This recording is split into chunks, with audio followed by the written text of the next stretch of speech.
Good morning everyone, it's Janette here, the enthusiastic gardener, coming to you on Sunday the 18th of May, and I'm in Langdon Hills in Essex on the southeast coast of England. There's Lottie. Lottie is in the gym, bless her, she's done her downward dogs. I need to go in the gym as well, but I thought I'd try this, my wide angled lens, which I never use, but I thought you might be able to see more of what I see, really, like the whole view at once rather than sections. So it's rather cloudy today, but cloudy days are actually better for filming the garden because sometimes it looks pretty in the sunshine, but it doesn't always show the plants up so well. So here's my garden. I thought we could have a quick look in the wide view lens, and then we can go round and just look at some individual plants that are doing well. There are a couple of plants that are not doing well. This is my pond area, and this is a little project that we are halfway through, so I'll explain that. But that's going to look beautiful. So this is what my garden looks like in May on a wide angled lens.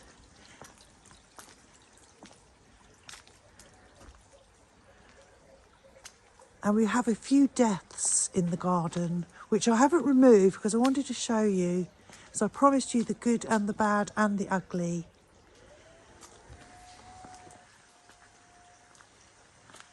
You might be able to see one rather brown thing over there.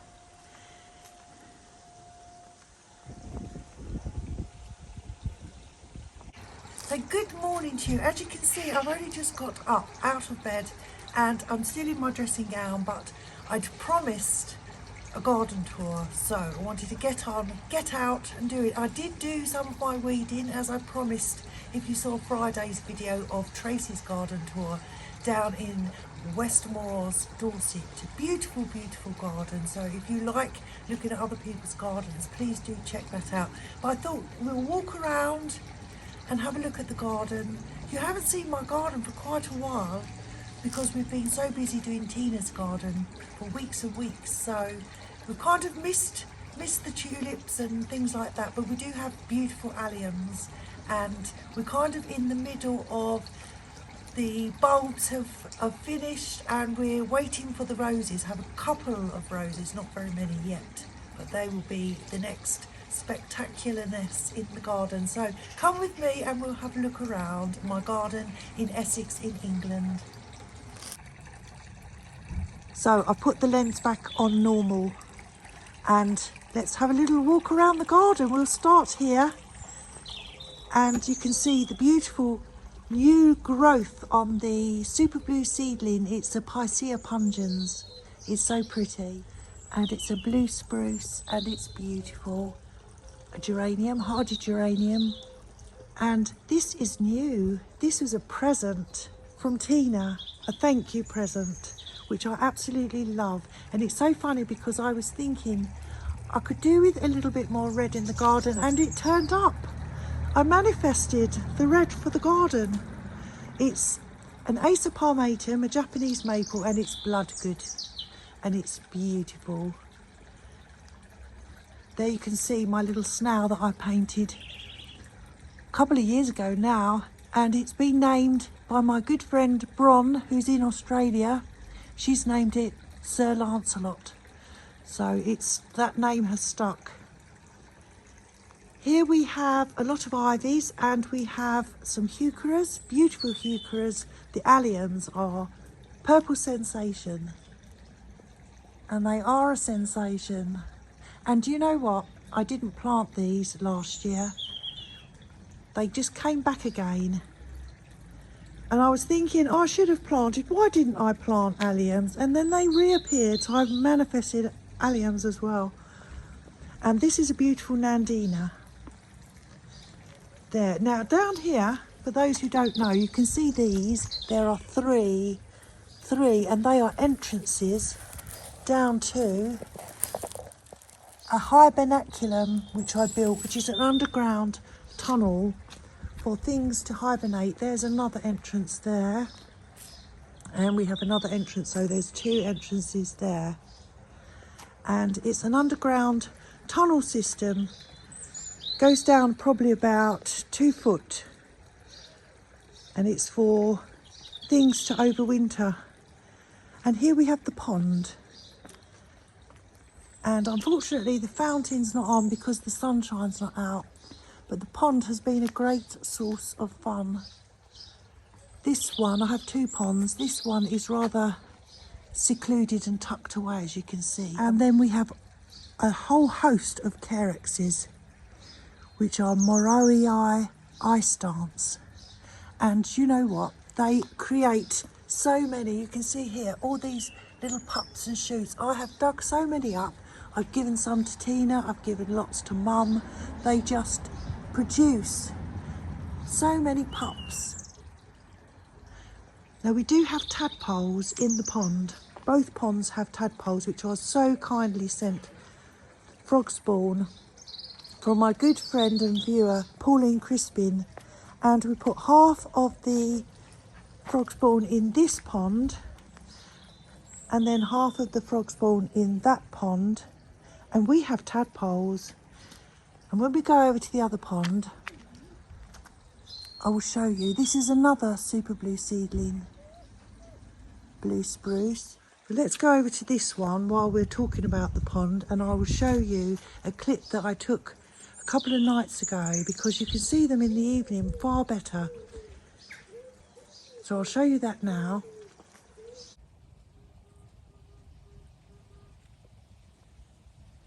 There's another one down there.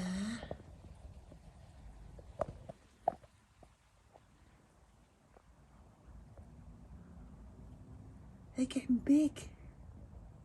There he goes.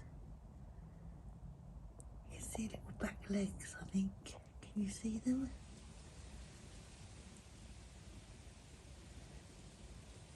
Yeah, I think you can. The other night there were loads. Well, there was about 10, and Richard and I were looking at them. There's two together. Yeah, you can see back legs. So I've started feeding them little bloodwormy pellets and these frozen things that you can put in, and they defrost like little ice cubes, and they defrost, and they're sort of like little worms. Oh, they're so cute.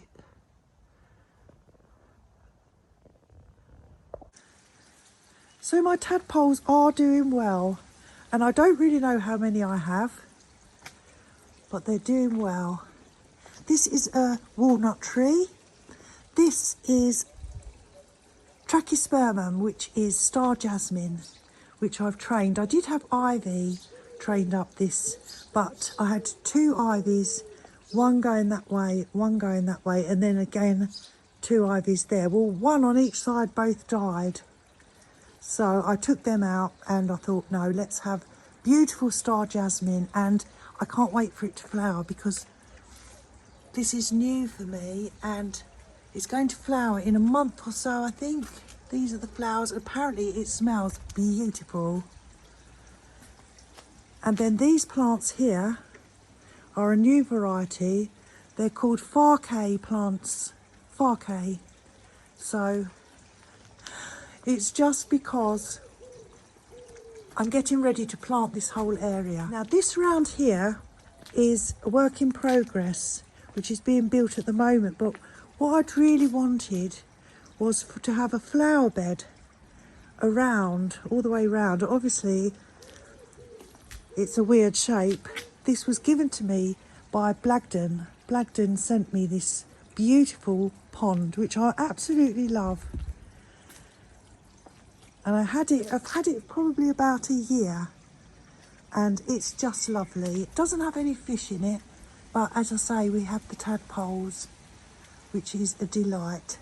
And the reason I have the flamingos there was because I watched a gardening programme. It was someone on Gardener's World quite a few weeks ago now, and he had all these crops and he kept having pigeons or some sort of birds were destroying all his crops. So he did a trial, and he had these fake eagles or fake birds of prey, and he put some of them in one part of the garden and left the other part of the garden without, and all the ones with the fake birds of prey, the crops were fine, not touched. So I thought, while I had my little tadpoles, I would protect, because we do have a lot of birds, magpies and things. They all come to drink, and when they were tiny little frog spawns, I was trying to protect them. Anyway, back to this. You can see that's an end panel, and then it's going to come around, all the way round in the shape of the hexagon or octagon, and then I'll be able to fill it with plants, and I think that will look beautiful. So I'm very much looking forward to that. So back to this side of the garden, we have sedum autumn joys, and then here we have a chamaecyparis, beautiful.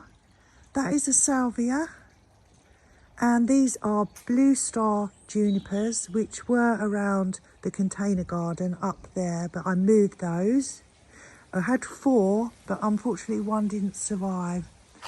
And this in the pot is an osmanthus. We have a cherry tree, which actually looks as if it's got some, oh yes, looks as if it's got some insect problems. So we have to deal with that. But it's loaded with cherries, as you can see. But I've tried not to use any pesticides or anything in the garden, because I think if you don't, I don't know, I'll have to look this up, but I think if you don't, then it encourages all the beneficials to come, because they won't come if there's nothing for them to feed on. So that was my thought process. And then we have a euonymus here, another sedum autumn joy. They were all the same plant. I have 3 of them, another one there, and I just keep dividing them. They'll look beautiful. We have a lovely Japanese maple. This is called a little princess, and it's very, very cute. I broke off a huge branch when I was planting it, but it doesn't seem to have minded. And as we go round, we have some grasses here. This is an Alberta spruce. We have lots of lamium. This is my other Japanese maple, which is also a Japanese bloodgood. The lamium's flowering, the beautiful purple flowers. You'll see lots of heucheras in my garden because I love them so much. I love all the different colours. This is a Photinia red robin, which now needs a trim. It was beautiful, bright red, the new leaves, but they faded now. The lamium I'm always pulling out, and it just keeps spreading. This is beautiful 9-bark, a Physocarpus, and that one's called Magic Ball. And then we have a few different hydrangeas.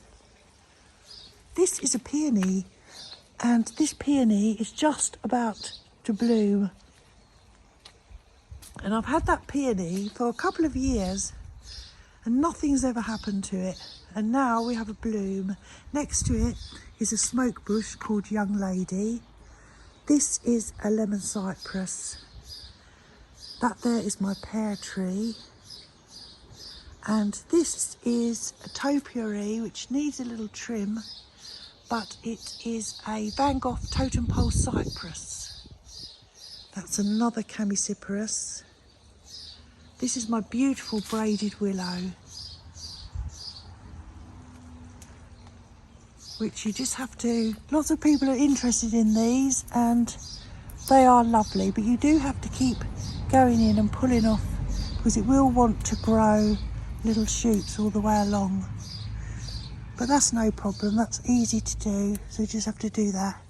You will notice a few weeds everywhere. This is a beautiful Photilia. This is called Pink Crispy. And the new leaves come up pink and they're lovely.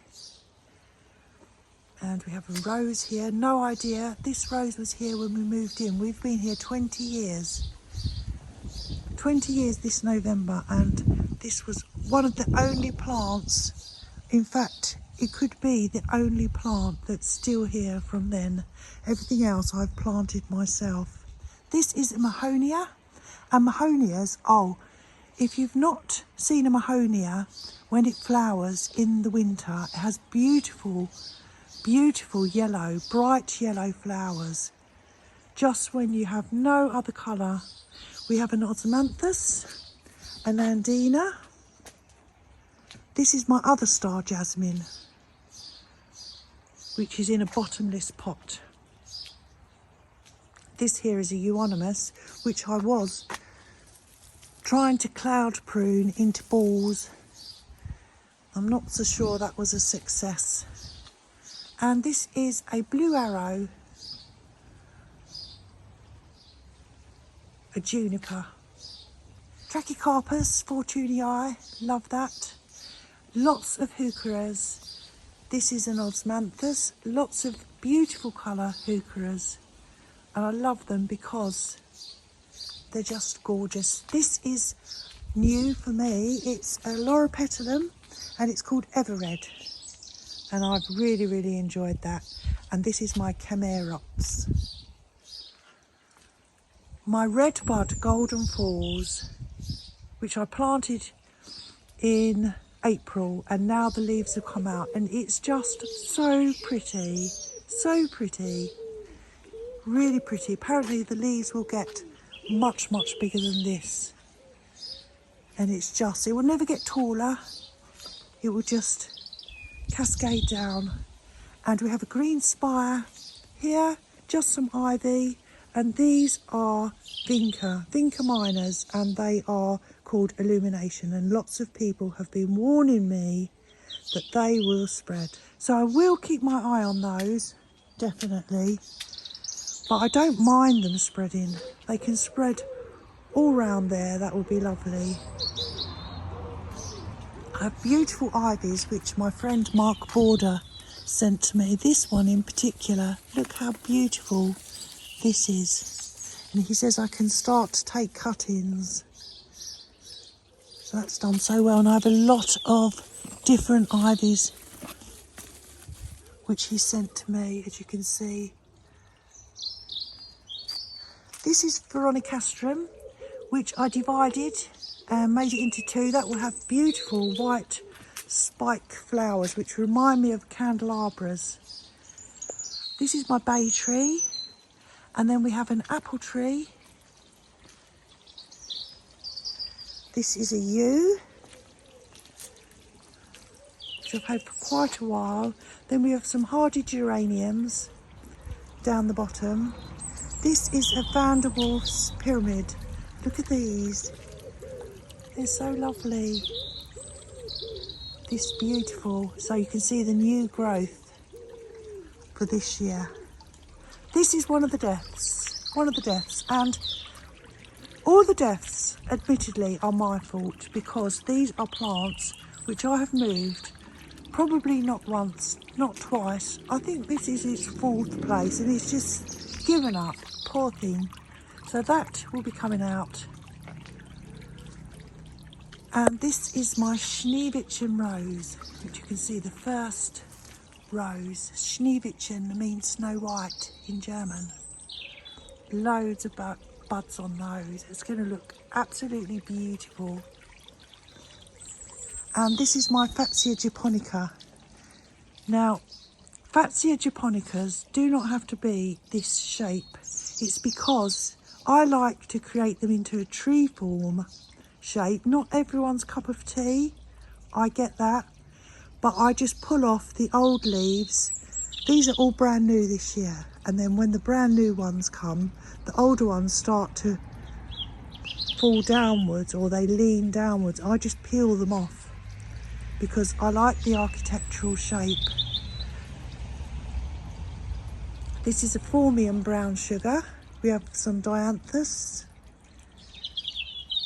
my olive tree, and this is my beautiful Chilean potato tree, which is trained up this obelisk. And that next to it is my Lonicera seratona. It's a honeysuckle, but this Chilean potato tree has been flowering beautiful flowers. It doesn't actually smell, I can't smell anything, but it's been flowering for weeks and weeks.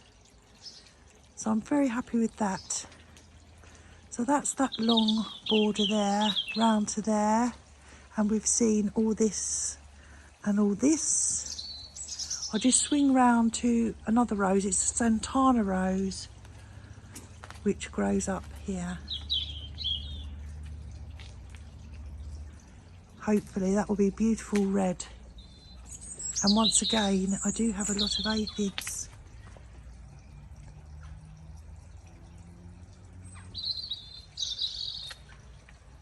Yeah. Come on, beneficials. Come and help me out. I might have to give in. Let's go this way. This is the circle. And we've seen this, we've seen this. We've got a lot of pulmonaria, lungwort, and this, I'll probably cut down all the flowers now. Cut their flowers right down.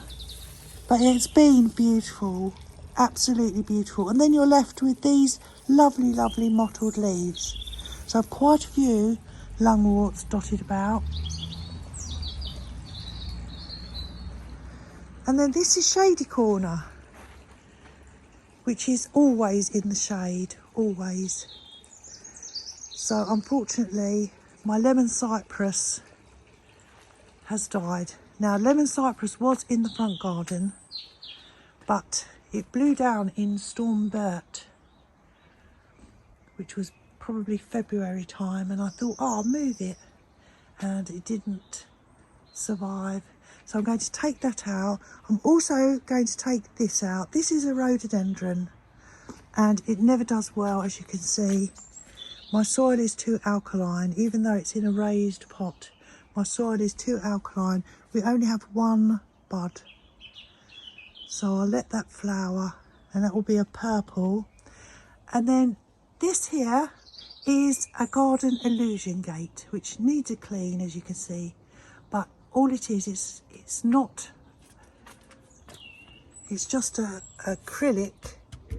And then the way that they put the wood on, or the way that it's shaped, I got it from a company called Primrose, primrose.co.uk, if anyone's interested. They do different styles, but it looks like a secret garden beyond. These are my beautiful ferns, which we cut down all the old fronds a couple of months ago. And now these are all new growth. And then we have a beautiful new growth on the ferns, which Mark sent me. A Polisticum Setiferum revolvens, that one is called. And I only know that because there's a little tag. We have lots more cut down. So I'm going to revamp this area. Lots of Brunnera. Another euonymus. Another euonymus. This is Aralia alata, which Richard calls the stick, because it never really does very much. For half of the year, it literally is a stick, but I'm very fond of it. So I'm going to revamp this area. I need to find, and I'm not sure, I need to find a tree or something large which takes shade, full shade it's got to have. So I'm thinking of an Orcuba, which I can perhaps train into a tree form. There are some beautiful Orcubas. They're not my most favourite plant by any means, but it's something that will take the full shade. If you have any ideas, please let me know. That's my cat, which I found in a car boot sale. We have crocosmia here, which will look beautiful when that blooms. Japanese painted fern. These are all euonymus, and I bought these. I planted them perhaps 3 years ago. Tiny little plugs they were, because I had beautiful boxwood hedges, boxwood balls all the way down, but we have the boxwood caterpillar over here, and after trying my hardest for quite a few years, spraying etc., I just one day thought, no, this is causing me too much stress. A garden should be fun. This is stress. So I pulled all my boxwoods out and I replaced them with these. So, euonymus. Here we have a 9-bar. This one is called Lady in Red. It's very, very, very pretty. Another Fatsia, which you can see I've taken off the old leaves. This is my forest pansy redbud, which I love. And I do understand that these are going to get big. And I am of the opinion that plant now and edit later. But it can get big. I mean, yeah, that's fine. Well, we do have all these trees, which unfortunately, or fortunately, depending on how you look at it, this is my west side. So we don't really get the west sun. But then my plants don't have to suffer the hot west sun. So I'm trying to look at it like that. This is a Pieris. And then we have this rose. This is called the Ruby Wedding 40th Anniversary, which my friend bought me. And I've got this one here, a littler one. It's a little bit hidden. That's called Fab at 60. So had that a few years. You can work out my age. Beautiful heucheras. Love, love heucheras. That is a Picea pungens, a hoopsii. And that's very pretty. We have Dicentra bleeding hearts.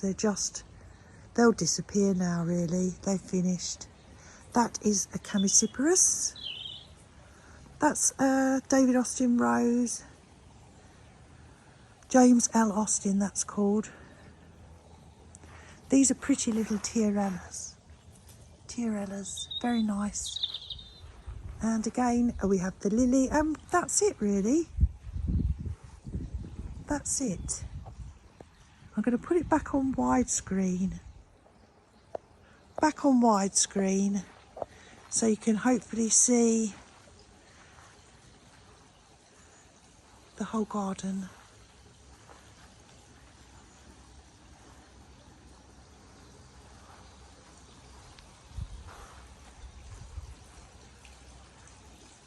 And Lottie. Well, I hope you've enjoyed my garden tour, and at the moment, well, I love all my plants, but I think your newest ones are your favourites. So I love my Japanese maple, which Tina gave me.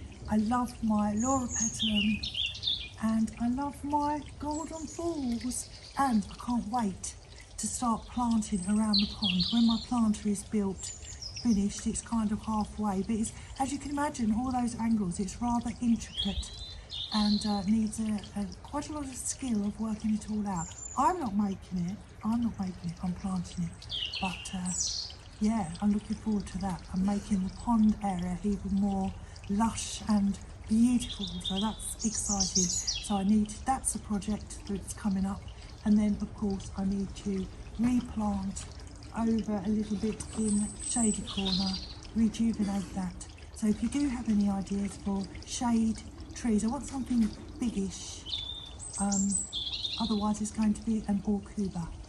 Thank you so much for watching. I hope you're having fun in your gardens, and take care, have a great week. I'll see you soon, and thanks for watching. Bye.